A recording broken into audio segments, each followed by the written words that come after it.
On entend souvent, oui, j'ai eu une césarienne, c'est pour ça que j'ai pas eu de montée de lait. Avoir un accouchement par césarienne ou par voie vaginale n'impacte pas du tout la quantité de votre lait. Par contre, ce qui va impacter la quantité de votre montée de lait, c'est la stimulation que vous allez faire avec bébé les premiers jours.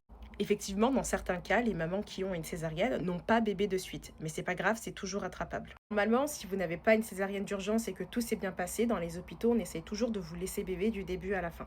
Après, bien évidemment, ça dépend de la circonstance de chacune. Mais encore une fois, ce n'est pas ça qui impacte la quantité de votre lait. On a toute une montée de lait.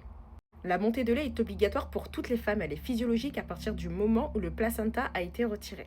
Je dis souvent et on dit souvent que les 3 premiers jours sont les plus importants pour avoir une bonne montée de lait. Vraiment, ne vous inquiétez pas si ce n'est pas votre cas, c'est toujours rattrapable. Si vous avez eu votre bébé qui est parti en néonat ou alors que vous étiez trop fatigué ou alors que vous avez été opéré ou peu importe, vous pouvez toujours augmenter votre lactation. Plus l'enfant est jeune, plus ça devrait être facile. Mais même si votre enfant il a 6 mois, 7 mois, 8 mois, 9 mois, 1 an, j'accompagne vraiment des mamans qui ont des enfants de tous les âges et la plupart ont toutes réussi à augmenter leur lactation ou à la relancer.